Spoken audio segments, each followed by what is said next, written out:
video kali ini kami dari kelompok 8 akan membahas materi mengenai laporan keuangan sektor publik.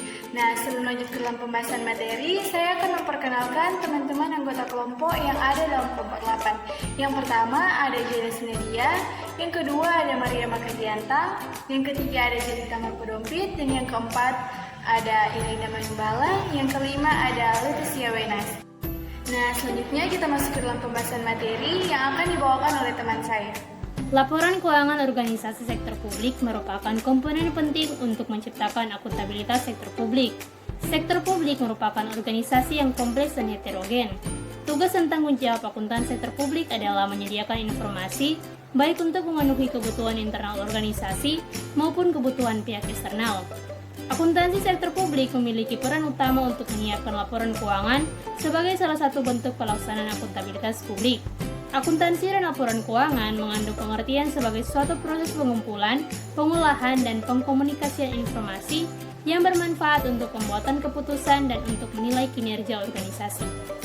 Selanjutnya, tujuan dan fungsi laporan keuangan sektor publik. Tujuan dan fungsi laporan keuangan sektor publik terbagi atas kepatuhan dan pengelolaan.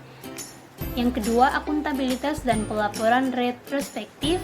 Yang ketiga, perencanaan dan informasi otorisasi. Yang keempat, kelangsungan organisasi. Yang kelima, hubungan masyarakat. Dan yang terakhir, sumber fakta dan gambaran. Selanjutnya, beberapa istilah-istilah penting dalam laporan keuangan sektor publik. Yang pertama ada sumber daya finansial jangka pendek. Sumber daya finansial jangka pendek sangat penting bagi pemerintah untuk melakukan transaksi rutin. Yang kedua, kondisi ekonomi. Kondisi ekonomi suatu entitas mengacu pada beberapa bagus nilai ekonomi suatu entitas pada waktu tertentu. Informasi akuntansi dibutuhkan untuk memprediksi nilai bersih unit pemerintah dan mengukur kondisi ekonomi pemerintah. Yang ketiga, ketentuan hukum, kontraktual, dan ketentuan lainnya. Unit pemerintah memiliki kendala khusus dalam melakukan aktivitasnya, yaitu dibatasi oleh peraturan hukum dan perundang-undangan, serta ketentuan lain yang ditetapkan. Pemerintah harus selalu mengacu pada peraturan hukum yang mengikat. Kemudian yang keempat, perencanaan dan penganggaran. Informasi akuntansi diperlukan untuk melakukan perencanaan keuangan, menghitung biaya program dan penganggaran. Dan yang terakhir, kinerja manajerial dan organisasional kinerja. Pemerintah tidak dapat dinilai berdasarkan laba yang diperoleh kemakan organisasi pemerintah, bukan entitas bisnis yang mencari laba. Tujuan laporan keuangan menurut Statement of Financial Accounting konsep nomor 4. Pertama, bermanfaat bagi penyusunan keputusan yang rasional. Yang kedua, untuk menilai pelayanan. Yang ketiga, menilai kinerja manajer organisasi. Yang keempat, memberi informasi tentang sumber daya ekonomi, kewajiban dan kekayaan. Yang kelima, informasi kinerja selama satu periode. Yang keenam, informasi bagaimana memperoleh dan membelanjakan kas. Yang ketujuh, memberi penjelasan dan interpretasi. Memakai laporan keuangan sektor publik dan kepentingannya. 10 kelompok pemakai laporan keuangan menurut Drebin 1981. Yang pertama, membayar pajak. Yang kedua, memberi dana bantuan. Yang ketiga, investor. Yang keempat, pengguna jasa. Yang kelima, karyawan atau pegawai. Yang keenam, pemasok. Yang ketujuh, dewan legislatif. Yang kedelapan, manajemen. Yang kesembilan, pemilih. Dan yang ke-10, badan pengawas. Kelompok pemakai laporan keuangan menurut Henley 1992. Pertama, anggota terpilih. Yang kedua, masyarakat sebagai pemilik atau pembayar pajak. Yang ketiga, pelanggan atau klien. Yang keempat, pelanggan dan pemasok. Yang kelima, karyawan atau pegawai. Yang keenam, pemerintah. Yang ketujuh, pesaing. Yang kedelapan, regulator. Yang kesembilan, pemberi pinjaman. Yang ke-10, donor dan sponsor. Yang ke-11, investor atau partner bisnis. Yang 12, kelompok penekan lainnya. Kelompok pemakai laporan keuangan menurut Anthony 1999. Pertama, lembaga pemerintah. Yang kedua, investor dan kreditur. Yang ketiga, pemberi sumber daya.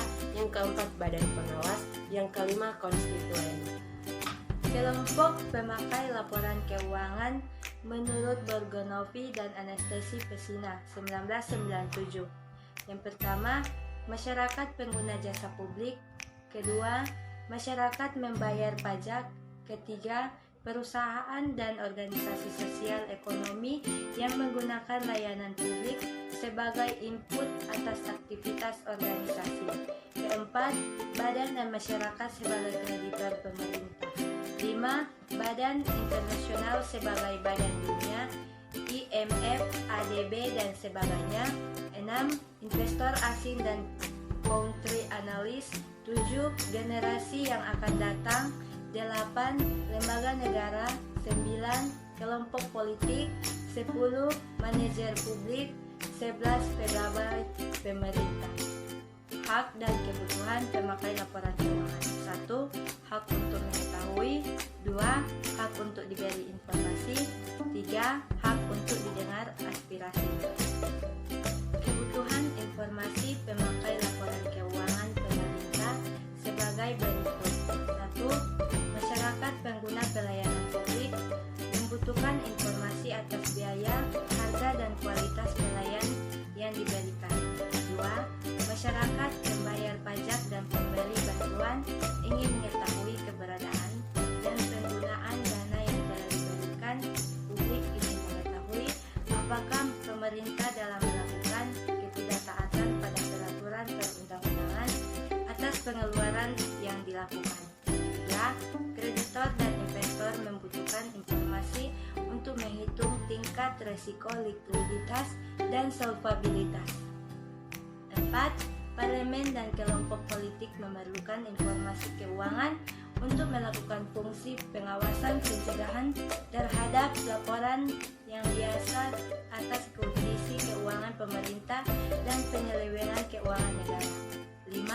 Manajer publik membutuhkan informasi akuntansi sebagai komponen sistem informasi manajemen untuk membantu perencanaan dan pengendalian organisasi, pengukuran kinerja, dan pembandingan kinerja organisasi antar kurun waktu dan dengan organisasi lain yang sejenis. 6. Pegawai membutuhkan informasi atas gaji dan manajemen kompensasi.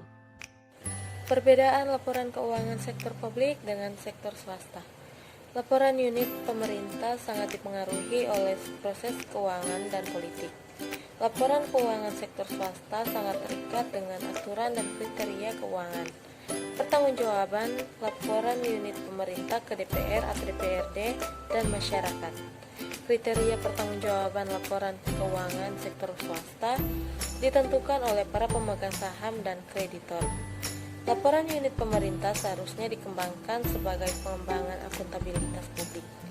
Laporan keuangan sektor swasta hanya diungkap di tingkat organisasi secara keseluruhan. Laporan unit pemerintah dan pemerintahan secara keseluruhan dijadikan dasar analisis prospek pemerintahan.